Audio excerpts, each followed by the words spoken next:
नमस्ते दोस्तों, मैं हूँ सीमा वालिया। आप सभी का स्वागत है मेरे चैनल में। तो दोस्तों, कैसे हो आप सब? आई होप आप सब ठीक होंगे, अच्छे होंगे। तो चलिए दोस्तों, आज इस वीडियो में हम जानेंगे साल 2025 में कृष्ण पक्ष की जो एकादशी है वो कब है और उस दिन हमें कौन कौन से कार्य करने हैं। एकादशी तिथि कब से शुरू हो रही है, कब समाप्त हो रही है और एकादशी तिथि के नियम विधि क्या है, पूजा का शुभ मुहूर्त क्या है और पारण का शुभ मुहूर्त क्या है, किस समय हमें अपना व्रत खोलना है। ठीक है जी। द्वादशी तिथि कब से लग रही है, कब समाप्त हो रही है, तो ये सारी बातें मैं आप सभी के साथ इस वीडियो में शेयर करूंगी।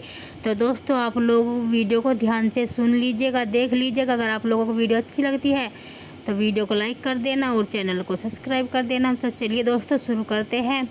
तो दोस्तों, साल 2025 में ज्येष्ठ महीने में पड़ने वाली कृष्ण पक्ष की अपरा एकादशी 23 मई दिन शुक्रवार को है और 23 मई दिन शुक्रवार को है। अपरा एकादशी जो है दोस्तों वो बहुत खास होती है। अपरा एकादशी का व्रत करने से हमें अपार धन की प्राप्ति होती है, अपार पुण्य की प्राप्ति होती है। हमारा सुख सौभाग्य और समृद्धि सब ठीक होता है और अपरा एकादशी का व्रत करने से हमारे सभी समस्त पापों का नाश होता है। और अपरा एकादशी जो है दोस्तों साल भर में सबसे बड़ी एकादशी है। एकादशी साल भर में 24 एकादशी आती है दोस्तों। हर एकादशी के अपने अलग नियम होते हैं, अलग महत्व होते हैं और अलग अलग उसके हमें पुण्य फल मिलते हैं। तो एकादशी का व्रत हमें ज़रूर करना चाहिए। एकादशी का व्रत करने से हमारे आने वाले जन्म को तो हम सफल बनाते ही है।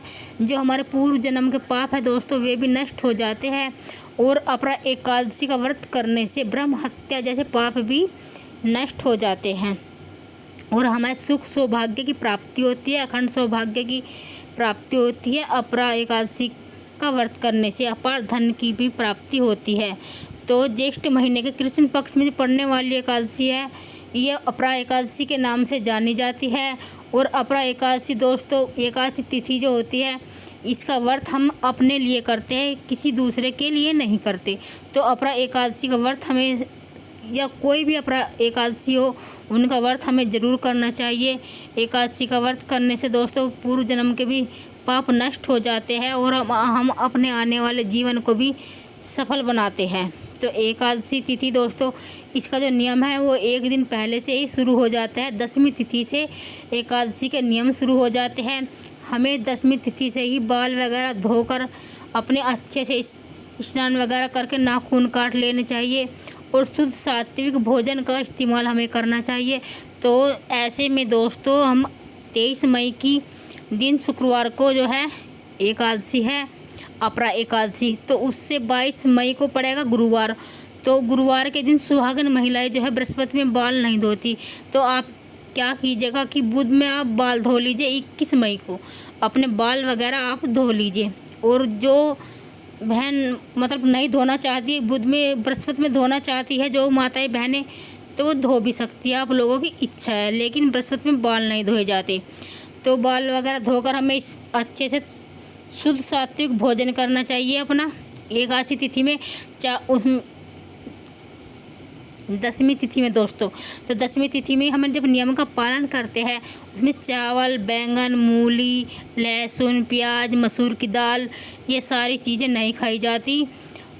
इन हमें इन्हें त्याग कर देना चाहिए 10वीं तिथि में। और अगले दिन हम एकादशी का व्रत रखेंगे दिन शुक्रवार को 23 मई में। और हमें उस एकादशी तिथि में हमें सुबह सवेरे उठ जाना चाहिए दोस्तों। सुबह सवेरे उठकर हमें ब्रह्म मुहूर्त में उठ जाना चाहिए। जब हम कोई भी व्रत रखते हैं, चाहे वो एकादशी का या कोई भी व्रत हो, तो हमें ब्रह्म मुहूर्त में उठ जानी चाहिए। अपने घर में अच्छे साफ सफाई करके स्नान ध्यान करना चाहिए। अगर आपके पास कोई नदी सरोवर है तो आप लोग वहाँ भी स्नान कर सकते हो, और नहीं है तो आप अपने सादे पानी में गंगा जल मिलाकर भी स्नान कर सकते हो। और फिर हमें विधि विधान से हमें भगवान विष्णु और माता लक्ष्मी जी की पूजा करनी चाहिए। और भगवान विष्णु की पूजा में दोस्तों तुलसी प्रसाद भोग में तुलसी माता का जो पत्ता होता है उसका विशेष महत्व होता है। तो हमें एकादशी तिथि में तुलसी माता को छेड़ना नहीं चाहिए, तोड़ना नहीं चाहिए और ना ही हमें उन्हें जल सींचना चाहिए एकादशी तिथि में, क्योंकि तुलसी माता भी भगवान विष्णु जी के लिए व्रत करती है। तो हमें 10वीं तिथि में ही तुलसी माता का जो पत्ता है वो तोड़ लेना चाहिए और उसे रख लेना चाहिए, तोड़कर रख लेना चाहिए। और भगवान विष्णु का जब हम प्रसाद बनाते हैं तो उसमें हमें ज़रूर अर्पित करना चाहिए, क्योंकि भगवान विष्णु का जो प्रसाद है बिना तुलसी पत्र के अधूरा माना जाता है। और एकादशी तिथि में दोस्तों ज्येष्ठ का महीना चल रहा है। जैसे आप सभी जानते हो, दान के लिए हमें ये जो व्रत होता है फलाहारी होता है दोस्तों। फला हम पूजा पाठ करके चाय पानी ले सकते हैं, फल भी खा सकते हैं। और इस व्रत में दान का भी विशेष महत्व होता है। जैसे ज्येष्ठ का महीना चल रहा है, खूब गर्मी पड़ रही है, तो आप लोग ठंडी चीज़ों का भी दान कर सकते हो। गरुड़ देवता और सूर्य भगवान को आप जल दे सकते हो। जल देकर विधि विधान से पूजा करें, क्योंकि गरुड़ देवता ही जल के देवता है और जल ही जीवन है। तो हमें ठंडी चीज़ों का दान इसमें ज़रूर करना चाहिए। जैसे कि आप मीठे शरबत का दान कर सकते हो, घड़े का दान कर सकते हो। और कुछ ऐसे फल होते हैं जिन्हें खाने से हमें प्यास नहीं लगती, तो आप ऐसी चीज़ों का भी दान कर सकते हो, छाते का भी दान कर सकते हो। ठीक है जी। और एकादशी तिथि जो है दोस्तों वो 23 मई में रात्रि में लग रही है। 1:13 से शुरू हो रही है और 23 मई दिन शुक्रवार को रात्रि में 10:29 पर समाप्त हो रही है। तो एक ही दिन की केवल एकादशी तिथि है। इसी में हमें पूजा पाठ करनी है और नियम विधि करनी है। ठीक है जी। और अगले दिन द्वादशी तिथि में हम 24 मई को द्वादशी तिथि में हम व्रत का पारण करते हैं। व्रत के पारण में आप कुछ भी, जो भी आपके घर का नियम आप देख लीजिए। किसी के घर में चावल से पारण किया जाता है, किसी के यहाँ पे फलार से पारण किया जाता है और किसी के यहाँ पे मीठी चीज़ों से पारण किया जाता है। तो आप लोग अपने घर का नियम देख लीजिए और हम विधि विधान से हमें पूजा करके अच्छे से भगवान विष्णु माता लक्ष्मी जी की अपनी जो भी मनोकामना आप वो कर सकते हो। और ये जो अपरा एकादशी होती है दोस्तों, ये हमें अपार वृद्धि सुख समृद्धि देती है और हमारी जो मन्नत है वे पूर्ण हो जाती है और हम अपने आने वाले जीवन को भी सफल बनाते हैं और इस जीवन को भी सफल बनाते हैं अगर हम विधि विधान से पूरे मन्नत और लगन से भक्ति भाव से माता लक्ष्मी और भगवान विष्णु जी की पूजा करते हैं। तो हमें अपार धन की प्राप्ति होती है, सुख सौभाग्य की प्राप्ति होती है। और एकादशी तिथि में दोस्तों कृष्ण जी जो होते हैं वे ही विष्णु जी का स्वरूप होते हैं, तो उन्हें कृष्ण जी को गाय बहुत प्रिय थी।